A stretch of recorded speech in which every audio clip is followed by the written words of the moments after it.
radical honesty, a style of psychotherapy, but also of spirituality, a way to freedom and intention. This is a method founded and invented by Brad Blanton. There's a book also, Radical Honesty by Brad Blanton. It has been recommended to me, and again, thank you for recommending it to me. It's very, very good. On the one hand, it's basic stuff. On the other hand, most people don't do it. If every spiritual person, every person interested in spirituality or practicing any style of spirituality were to practice radical honesty as well, everything would be much, much easier. And your progress on your spiritual path would be much faster. The first step, of course, is to realize that you're lying to yourself and others. And to get out of this habit of lying that you've been taught, that everyone is doing, so you think you also have to do it to be more secure. The underlying feeling is a fear of lack of security. So we keep on lying, we keep making up stories because we subconsciously think that makes our life more secure. First we start lying to our parents and teachers, then to our friends, and then it becomes a habit and we don't notice it anymore.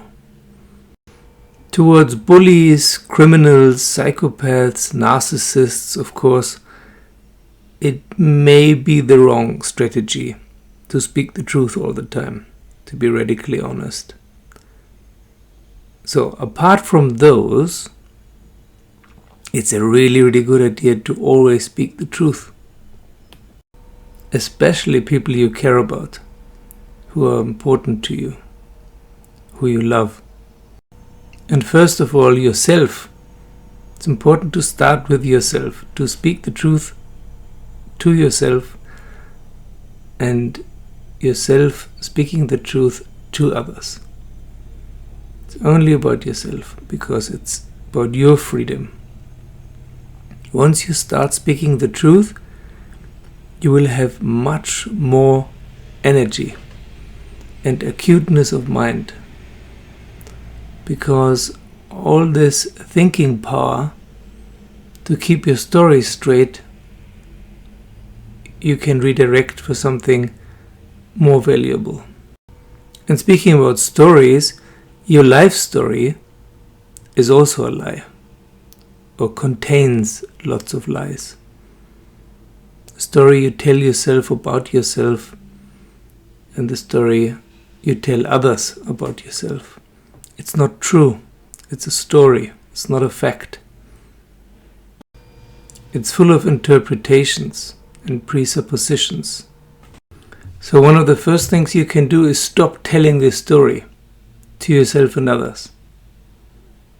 Don't tell people your life story, because the repetition will just reinforce it, will reinforce your ego. The next thing is just to tell the truth if possible. Now, if it really threatens your life, in a life and death situation, it may not be the best thing. But maybe it might. But in all day-to-day life activities where your life is not really threatened, which is most of the time, just tell the truth. That's it. Same as in family constellation, acknowledge what is. Acknowledge what is, and then say only this. Without these interpretations. For example, if someone walks by with a grim face expression, then the fact is someone walked by with a grim face expression. The interpretation would be why he had a grim face expression, and if this had anything to do with you. This is not a fact, this is an interpretation, you cannot know. Or my favorite example, I don't like to speak on the phone for very long. And when it gets too much for me, then I just say so. There is no reason in the world why you should suffer through a very long phone call. So many people tell me, yeah, people keep calling me and keep telling me their worries, and I don't dare to stop them. And they just keep on rambling. Well, you encourage them, you enable them. If you want to stop them, stop them. If I had enough and don't want to talk on the phone anymore, I tell people, sorry, I had enough now. I don't want to talk about on the telephone anymore. I'm going to hang up now. The assumption is of most people that they can't do this and that they would hurt or insult others with this. The opposite is the truth. Most people can take it very well, or at least after the second time. And the other thing is, whenever you really speak the truth, when it's really the truth, or let's say whenever you're totally honest, people can always take it. If they're not narcissists, psychopaths, criminals, or really insane, people can always take honesty better than anything else, because they can feel, instinctively they can feel the honesty. And it is very much possible to be polite and honest at the same time.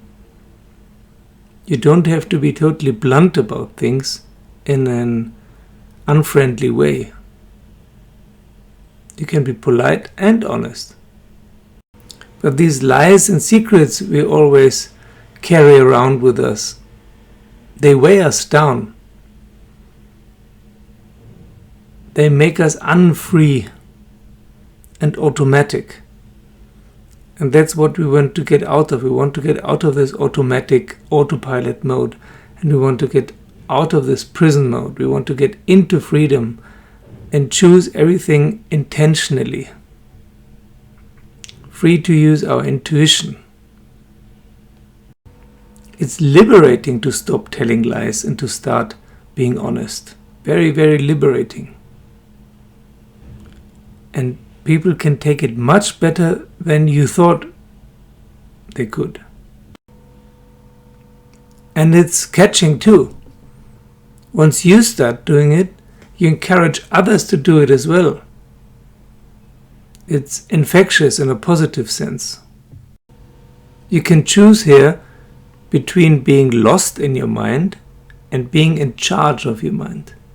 If you want to be in charge of your mind instead of being lost in it, you have to start being honest. And then your being will be in charge of your mind instead of vice versa. And freedom is also a feeling. To feel free, you have to use the language of freedom. We are language animals, we human beings. So to choose our words is very important, as the Buddha also prescribed for his Eightfold Path. And the language of freedom is honest. Why should it not be? I recently made a video about controlled folly, Carlos Castaneda. That is of course not a method of psychotherapy, but even if you want to practice controlled folly, you can still be honest. It's both possible, you can combine it. If you're honest and thus free, Brad Blanton says, then the ongoing flow of experience can occur within you. Otherwise you're distracted all the time by your thoughts. To stop being or cease to be distracted by your thoughts, you just have to start being honest. To not be honest means you're still taking the world around you seriously. You're still taking the theater, the matrix seriously. You're still afraid what happens if you act truly from your heart. You're afraid of circumstances, dependent on circumstances, on principles, on customs, on habits, on cultural brainwashing. You believe all that stuff. If you really stop believing it, if you really don't take it seriously anymore, then there's nothing stopping you from being honest. From start being honest right now. Always, or most of the time. Think about it. Why do you not tell the truth about something to your wife or husband, for example? Because you're afraid that they will not understand. It's similar to the fear that you had when you were a child, being afraid to tell your parents, I don't know, that you broke a vase or something. Afraid that you get scolded or punished. Well, even if you did have horrible parents, you're not a child anymore now. That's a very important thing to realize. You're not a child anymore, and it's time to grow up. It's up to you. You want to stay afraid all your life, like in the movie and novel It by Stephen King, which is all about fear, or you want to grow up, want to be a real human adult being. Circumstances and principles only dictate your action if you're afraid and if you lie. If you're honest, then they don't. Nothing dictates your actions anymore. You're free to do what you want. For example, many years ago, I often got very tired if I stayed too long at a party or dinner.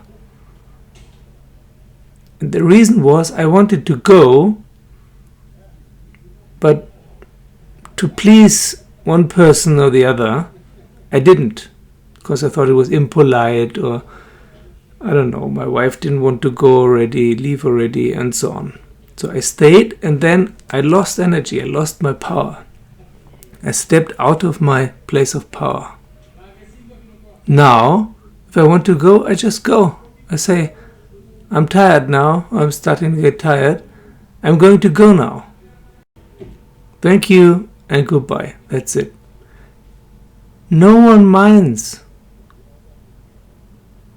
It was all in my mind, the thing that someone would be offended. It's bullshit.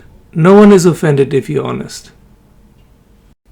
Rather, it's the other way around. If you stay and start to get artificial, people might think, oh, what's up with that guy or girl?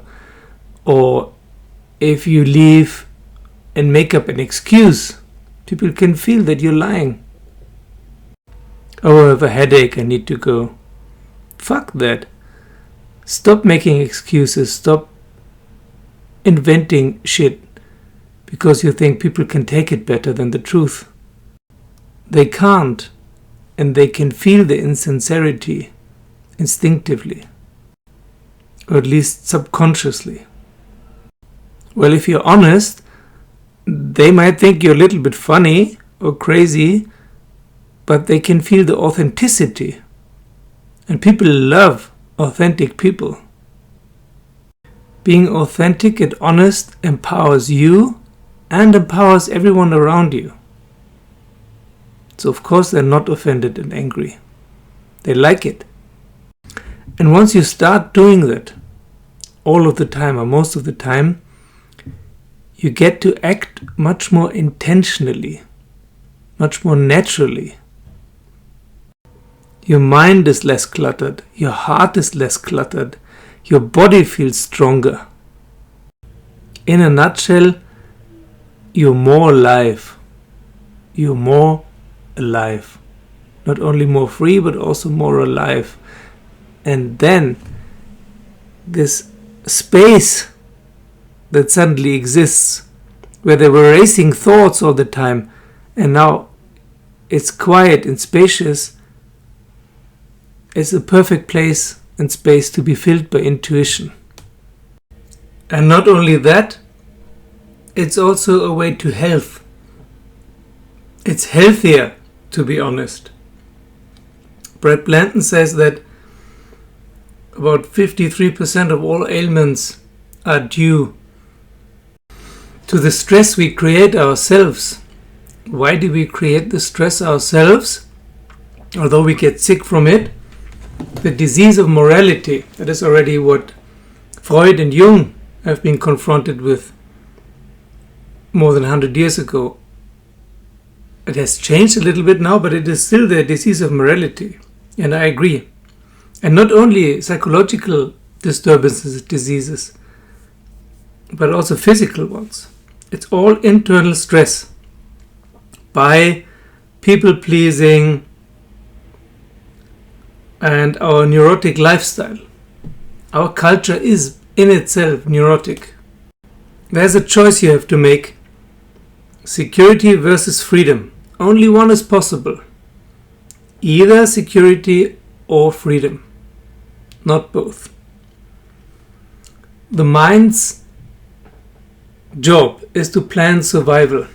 The problem is that you think that your survival chances are better within a cage.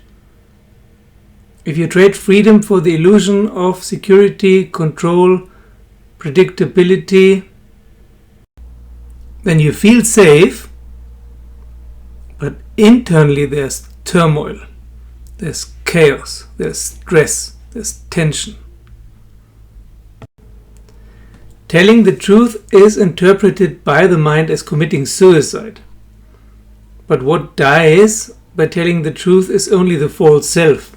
Actual physical suicide is the exact opposite. People commit physical suicide when the neurotical mind wins and there seems to be no way out of the self-created despair and self-criticism than killing your body and with it therefore the mind. But you don't have to kill yourself if your internal dialogue gets on your nerves. You just start to tell the truth and the tension will subside.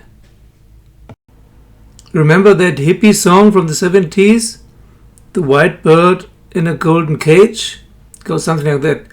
A white bird in a golden cage. Yeah, and that bird is you. You can decide to stay in the cage and feel safe, or leave the cage and be free but feel insecure. And feeling insecure takes getting used to. But it's just a change of habit. In the beginning it might feel horrible, but only for a short time. Later you will see that this is actually freedom. Insecurity and freedom is the same thing. And the way to do it is to start telling the truth, which also takes practice and getting used to. It may take a few months or years. Start small. Even when you're angry. But anger and resentment will be another topic, another video. And it also doesn't mean that you have to always tell everyone around you what you're thinking about right now. That can be aggressive or manipulative in itself. Please don't pester people with every single thought. But the important stuff you have to share, especially with your loved ones. For example, if you cheat on your wife or husband, you have to tell them, no matter what the consequences, and you have to tell them exactly what happened. Lying, people-pleasing, and being right about something all have some cost. You think you're safe when you do that, but you're paying for it. You're paying for it with intimacy, with feeling closed, with feeling loved. You can be dishonest or a know-it-all, but you cannot at the same time maintain an intimate, loving relationship. The relationships become, if you lie, they become lies. the relationship become lies, they become fake, and thus they are not fulfilling anymore. Yes, they may become predictable, but fake. And thus love and intimacy go out of the window. You really want that? You may think now, what the heck is he talking about? I don't lie.